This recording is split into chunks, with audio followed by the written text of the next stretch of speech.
আর আমার বাংলা নিয়ে আমি অয়ন। প্রথমেই দেব হিরণের লড়াই দেখাবো। মানে যেদিন ভোট সেদিন তো লড়াই, কিন্তু তার অনেক আগে থেকে দেব হিরণের একেবারে যুদ্ধ চলছে। আজকে হিরণ ঘাটালের বিজেপি প্রার্থী, তিনি একটি অডিও ক্লিপ পোস্ট করলেন। তাতে দেখা যাচ্ছে যে দেবের পিএ নাকি 9 লক্ষ টাকা চাকরি দেওয়ার নামে নিয়েছেন, যদিও সব অভিযোগ খারিজ করে দিয়েছেন দেব।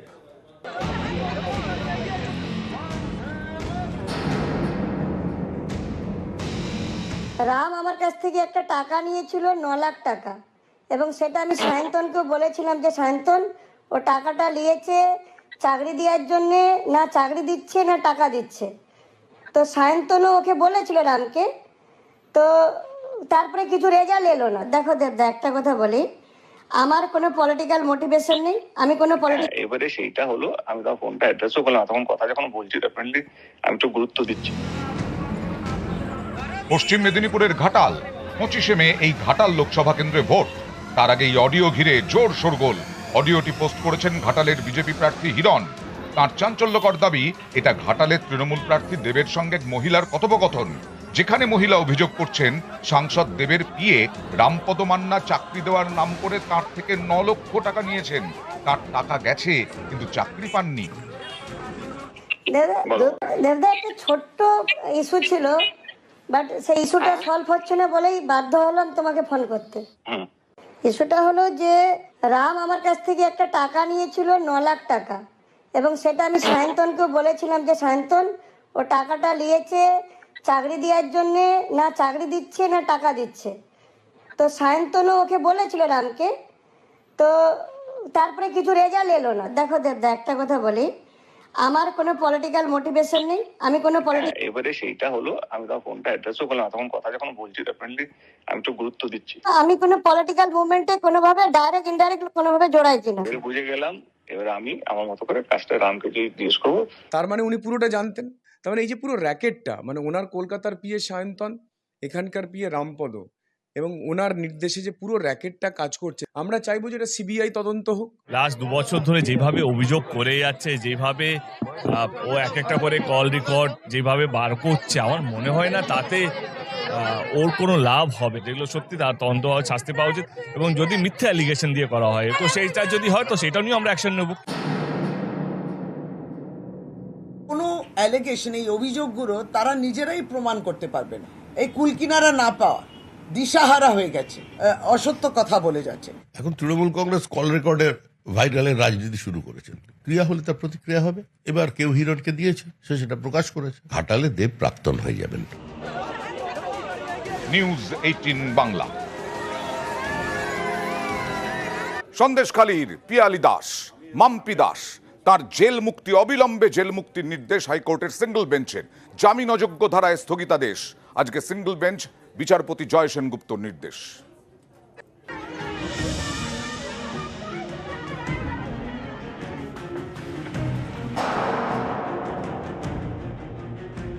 ধর্ষণের মিথ্যে নালিশ করানোর অভিযোগ রয়েছে তার বিরুদ্ধে। মঙ্গলবার বসিরহাট আদালতে আত্মসমর্পণ করেন সন্দেশখালীর বিজেপি নেতা পিয়ালি দাস। তারপর থেকে জেল হেফাজতেই ছিলেন তিনি। এই পিয়ালির বিরুদ্ধে করা এফআইআরে জামিন অযোগ্য ধারায় স্থগিতাদেশ জারি করে তাকে জেল মুক্তির নির্দেশ দিলেন বিচারপতি জয় সেনগুপ্ত। শুক্রবার এই নির্দেশ দিতে গিয়ে বিচারপতি জয় সেনগুপ্ত বলেন, পিয়ালি দাসের বিরুদ্ধে জামিন অযোগ্য ধারায় আনা অভিযোগ ভিত্তিহীন। হুমকি দিয়ে অভিযোগ প্রত্যাহারের মতো বিষয় সিআরপিসির 195 এ ধারা কার্যকর হয় না। একটি মামলার প্রেক্ষিতে এ নিয়ে গাইডলাইন তৈরি করে দিয়েছে সুপ্রিম কোর্ট। সেই গাইডলাইন বিরোধী পদক্ষেপ করা হয়েছে পিয়ালি দাসের ক্ষেত্রে। পিয়ালি দাসের বাড়ির দেওয়ালে সাঁটানো নোটিশের ভিত্তিতে যে মামলা শুরু হয়েছে সেটা চলবে। এই মামলায় সমস্ত ধারা জামিনযোগ্য, তাই পিয়ালিকে গ্রেফতার করা বা তাকে জেল হেফাজতে পাঠানোর প্রয়োজনীয়তা নেই। এরপরই ব্যক্তিগত বন্ডে পিয়ালি দাসকে দ্রুত জেল মুক্তির নির্দেশ দেন বিচারপতি জয় সেনগুপ্ত। হাইকোর্ট নিজের আর্টিকেল 226 এর পাওয়ারটা ইউজ করে এই পার্টিকুলার প্রেয়ারটাকে কোশ করে আর সঙ্গে সঙ্গে বলে ওনাকে রিলিজ করে দেওয়ার জন্য। আর এটাও বলে যে লন্ডন ম্যাজিস্ট্রেটকে সুপ্রিম কোর্ট আর এই হাইকোর্টের ডিসিশনসগুলোকে কনসিয়াসলি জানানো উচিত ছিল before passing an order of custody or remand. ভোটের বাজারে সন্দেশখালী নিয়ে একের পর এক ভিডিও সামনে এসেছে। প্রথমে ভাইরাল ভিডিওয় বিজেপি নেতা গঙ্গাধর কয়ালকে দাবি করতে দেখা যায় যে সন্দেশখালীতে নারী নির্যাতনের অভিযোগ সাজানো। তারপর প্রকাশ্যে আসেন আরও এক অভিযোগকারী, যিনি ক্যামেরার সামনে দাবি করেন ধর্ষণের কোনো অভিযোগ ছিলই না, ছিল কাজ করিয়ে টাকা না দেওয়ার অভিযোগ। কিন্তু ভুল বুঝিয়ে ধর্ষণের অভিযোগপত্রে সই করান বিজেপির পিয়ালি দাস। উনি অভিযোগ বললো যে আমি রান্না করে টাকা পাইনি। বলছে ঠিক আছে, খাতা কাগজ দিয়েছে, উনি সই করুন। বলতে উনি সই করেছে। পরেক্ষণে জানতে পারলাম যে উনি 4-5 জনের নামে কেস করেছে, যে আমাদের মধ্যরাতে এসে যে রেপ করতো বা আমাদের গালিগালাজ দিত, আমাদের রাত্রে পাঠিয়ে বসে তুলে নিয়ে যেত। এটা জানতে পারলাম। সেটা আমাদের মধ্যে কোনো কিছুই হয়নি বা আমাদের তো ঘটেইনি, সেটা মিথ্যে অভিযোগ করে এটা আমাদের সাজানো হয়েছে। হ্যাঁ, আমার শাশুড়ি আর আমি করে দিয়েছি। মিতার দায়ের করা অভিযোগের ভিত্তিতে এফআইআর দায়ের করে সন্দেশখালী থানার পুলিশ। পিয়ালি দাসকে তলব করা হয়। তার বাড়িতে নোটিশও সাটায় পুলিশ। চাপে পড়ে সুপ্রিম কোর্টে যান পদ্মনেতা পিয়ালি, কিন্তু সেখানেও স্বস্তি মেলেনি।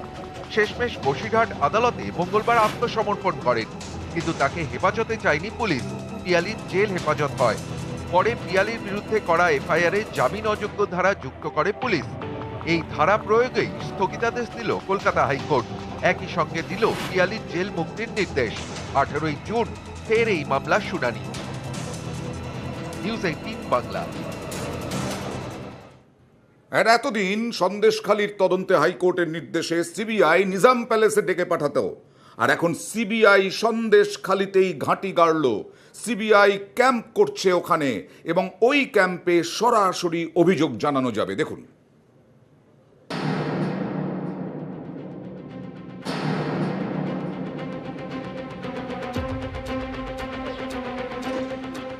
শুধু ইডির ওপরে হামলার তদন্ত নয়, কলকাতা হাইকোর্টের নির্দেশে জমি দখল, নারী নির্যাতন সহ সন্দেশখালীতে ওঠা সব অভিযোগেরই তদন্ত করছে সিবিআই। এবার সন্দেশখালী থেকেই এই তদন্ত করবেন কেন্দ্রীয় এজেন্সির আধিকারিকরা।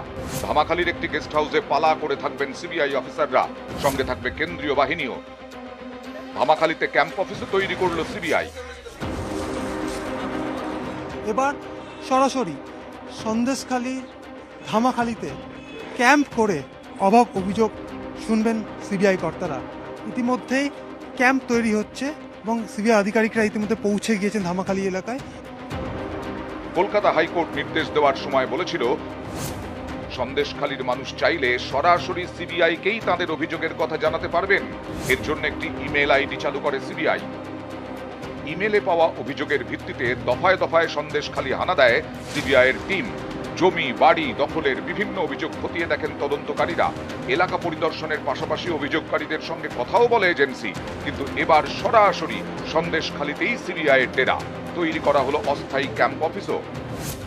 সূত্রের খবর, সিবিআই এমন অনেক ইমেল পেয়েছে যা পড়ে অভিযোগের গুরুত্ব ঠিকমতো বোঝা যাচ্ছে না। অনেক ক্ষেত্রে অভিযোগের সঙ্গে প্রামাণ্য নথি অ্যাটাচ করা থাকছে না। ইমেল মারফত পাওয়া অভিযোগের সব দিক খতিয়ে দেখে তদন্তের কাজ এগোতে সময় বেশি লাগছে। এই সব সমস্যা মেটাতে এবার তাই সন্দেশখালীতে সিবিআইয়ের ক্যাম্প অফিস।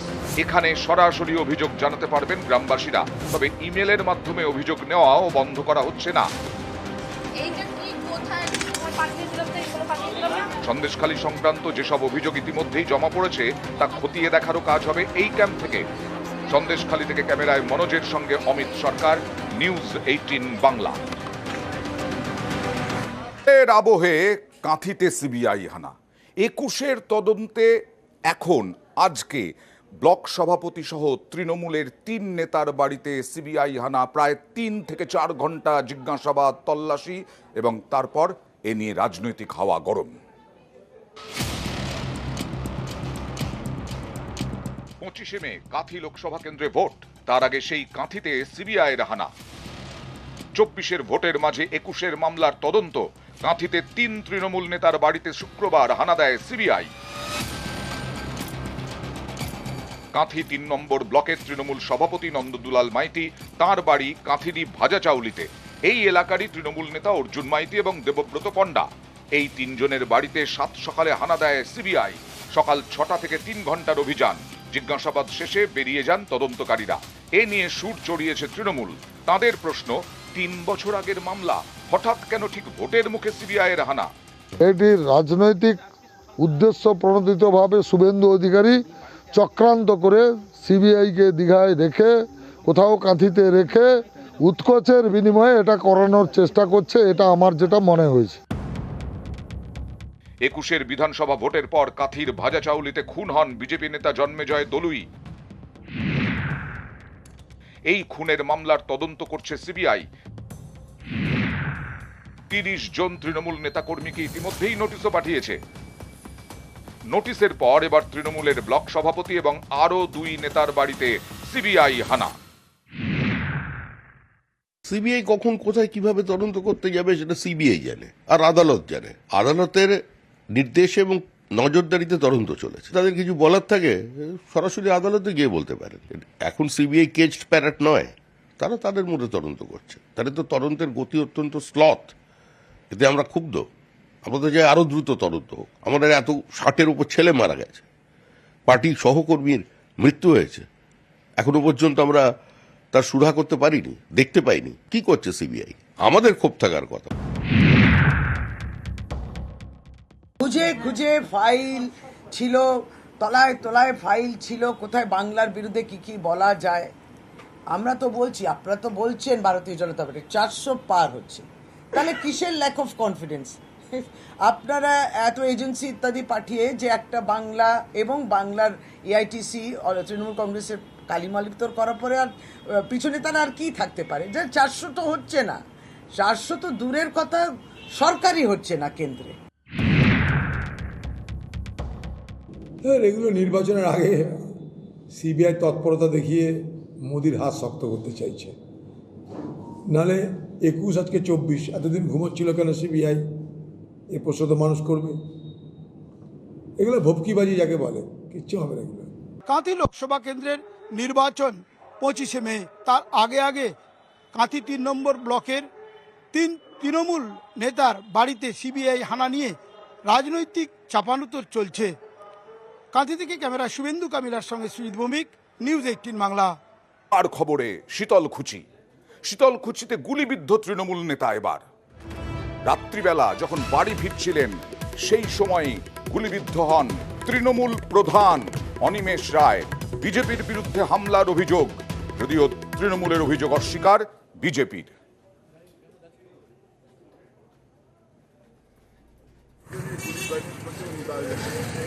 পিছনে ছিল গুলি করছে।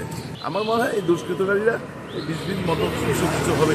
ওই এলাকায় বিজেপি আছে, এদের মদতপুষ্ট কেউ হবে। হ্যাঁ, অঞ্চল প্রধান নানান কাজে আমাদের, যেমন আমরা সহকারী সভাপতি আমাদের যেতে হয় না, মানুষ তো কাজে যায়। কি মনে হচ্ছে বিরোধীরা আছে, বিজেপি এর পেছনে আছে? আমরা দেখতেছি, আমার মনে হয়, কিন্তু আমরা দেখতেছি, তাও তদন্ত করে দেখতেছি। বিজেপির উপরে দোষ চাপানো ছাড়া তাদের আর কোনো অল্টারনেটিভ নেই। যে ঘটনাটা ঘটিয়েছে সমাজ বিরোধী এবং দুষ্কৃতকারীরা, এই ঘটনার আমি তীব্র ধিক্কার জানাচ্ছি। আজকে লালবাজার অঞ্চলের প্রধান গতকালকে যেভাবে তাকে গুলিবিদ্ধ হতে হয়েছে, আজকে গোটা পশ্চিমবাংলা বোম বারুদের উপরে, গুলির উপরে দাঁড়িয়ে আছে। আর তার ফলেতেই তৃণমূলের প্রধানকে কালকে গুলিবিদ্ধ হতে হচ্ছে। নাকা চেকিং এ তোলা আদায় পুরুলিয়ার নিতুড়িয়ায়, সেখানে ভোটের জন্য নাকা চেকিং হচ্ছে, বিভিন্ন জায়গাতেই নাকা চেকিং হচ্ছে। বিজেপি বিধায়ক তিনি একটি ভিডিও ভাইরাল করলেন। ভোটের জন্য পুরুলিয়ার নিতুড়িয়ায় নাকা চেকিং এর নামে তোলা আদায়ের অভিযোগ, পুলিশের বিরুদ্ধে অভিযোগ বিবেকানন্দ বাউরির। কত টাকা নিল তোর কাছে? সব গাড়িকে দাঁড় করাইছে প্রতিটা ডিসেল করে ঘাটে। নিতুড়িয়া থানার পুলিশ টাকা তুলছে পুরা। 200 টাকা কিসের জন্য নিয়েছে? 200 रुपया लिया ना? हाँ, একটা ये बस अंदर जाने के लिए 200 रुपया। আমার কাছে ভিডিও আছে, আমার কাছে টাকা নিয়ে আমি ওখান থেকে ভিডিও করে আসছি। লরিগুলোকে লাইন দিয়ে দাঁড়িয়ে আছে, ঘন্টার পর ঘন্টা আর এখন তোলাবাজি করছেন। বসে আছেন কে আছে? চার্জে কে আছে? রশি কোথায়?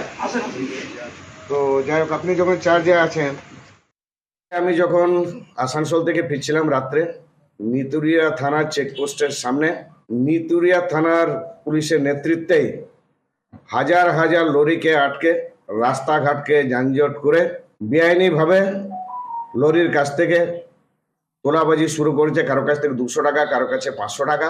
পুলিশকে জিজ্ঞাসা করলাম, রিসিট দিচ্ছেন, টাকা যে তুলছেন রিসিট দিচ্ছেন তো? কোনো সদুত্তর দিতে পারেনি। নিতুড়ি থানার পুলিশ নাকাচিংকে নামে এই তোলাবাজি চলছে। আমি তো নিশ্চয়ই জানাবো, আমি প্রস্তুতি নিচ্ছি। পুরোটা একটা সাজানো ঘটনা, এবং সাজানো ঘটনার থেকেও বড় ব্যাপার যে যদি কোনো সত্যি ওনার মনে হয় অভিযোগ আছে, উনি সেটাকে নিয়ে থানায় অভিযোগ করেননি। নির্বাচনের প্রাক্কালে একটা পরিস্থিতি যেখানে মানুষের কাছে ছবি খারাপ করার একটা চেষ্টা তিনি করছেন, এতে সফল হবে না। পাল্টা আমাদের অভিযোগ আছে যে অন্য রাজ্য থেকে বিজেপির টাকা আসছে গাড়িতে গাড়িতে। আমরা অভিযোগ করব নির্বাচন কমিশনে যে সেই টাকাগুলো তারা এলাকায় বেলানোর একটা চেষ্টা করছে। কাঁকসায় তুলকালাম দেখাবো। কাঁকসায় একটি কারখানার দেওয়াল চাপা পড়ে 2 শ্রমিকের মৃত্যু হয়েছে, 2 আহত। তারপরেই ব্যাপক ভাঙচুর চালান স্থানীয় বাসিন্দারা। ওই কারখানার অফিস ভাঙচুর। কাঁকসায় শ্রমিক মৃত্যু ঘিরে এই রকম উত্তেজনা, সমস্ত কিছু ভেঙে চুরে চুরমার করে দিলেন। কোনো রকম অ্যাক্সিডেন্ট হয় তো একটা লোকাল অ্যাজিটেশন সেটা তৈরি হয়েছিল। ওই লোকাল অ্যাজিটেশনটা একটা ইমোশনাল অ্যাজিটেশন থাকে, ইমোশনাল অ্যাজিটেশনটা একটু ভায়োলেন্সের তরফ গেছে, কিন্তু ওটা তারপরে পুলিশ এসে কন্ট্রোল করতে পেরে। ভাঙচুর হয়েছে, ওখানে লোকজন আছে, ওখানে আমরা পুলিশ প্রোটেকশন দিয়ে রেখেছি। পুলিশ ফোর্স প্রচণ্ড আছে, আর সিচুয়েশন আন্ডার কন্ট্রোল। আমরা আর কোনো ভায়োলেন্স এখানে হতে দেব না।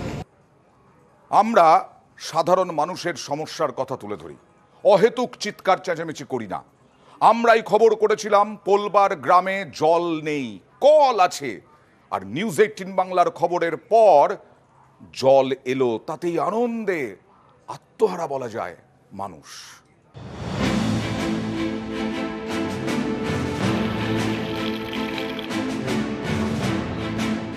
হুগলির পোলবা দাঁতপুর ব্লকের প্রেমনগর, এখানে বাড়ি বাড়ি কল আছে, তাতে জল পড়ে না। এ নিয়ে দুর্ভোগের এক শেষ। এই খবর দেখায় নিউজ 18 বাংলা, তারপরেই তৎপরতা।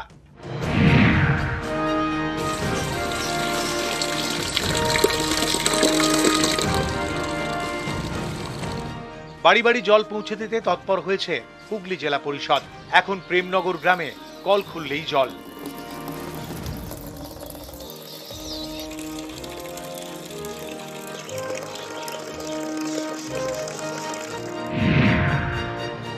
প্রেমনগর গ্রামবাসীর লোকরা সবাই আনন্দ পাচ্ছে জল পেয়ে। নিউজ 18 বাংলাকে অনেক ধন্যবাদ। আগে 5 বছর আগে থাকতে পাইপ লাইন দিয়েছিল, জল ছিল না কলে, এখন তবু জল পাচ্ছি 5 বছর বাদে। হ্যাঁ, ধন্যবাদ জানাই চ্যানেলকে, আমরা জল পাচ্ছি। আমরা প্রতি বাড়িতেই দুবেলা জল পাচ্ছে, গ্রামবাসীরা খুব খুশি। প্রেমনগর গ্রামে যে জল পৌঁছাতে আমরা পেরেছি, এরকম খুশি। যেহেতু আপনারা খবর করেছিলেন সামনে লোকসভা ভোট, এখন প্রশাসন নড়ে বসেছে। হারিড গ্রাম পঞ্চায়েত এলাকার প্রেমনগর গ্রাম 2019 থেকে 2021 এই সময়ের মধ্যে সজলধারা প্রকল্পে বাড়ি বাড়ি বসে কল। এতে জলের সমস্যা মেটেনি, কারণ জলের কানেকশন হারিড গ্রাম পঞ্চায়েত দেয়নি, দেয় পাশের আমনান গ্রাম পঞ্চায়েত। তখন সেখানকার তৃণমূলের পঞ্চায়েতের উপপ্রধান ছিলেন নির্মল ঘোড়া, এখন তিনি প্রধান। অভিযোগ, জলের জন্য প্রত্যেক পরিবার থেকে টাকা নেওয়া হয়, একেবারে বিল ছাপিয়ে, প্রতি পরিবার থেকে 3000 টাকা। অভিযোগ, টাকা দিয়েও জল মেলেনি, ফলে দুর্ভোগের এক শেষ। এই খবর দেখায় নিউজ 18 বাংলা। সেই খবরের জেরে জল পেল প্রেমনগর গ্রাম।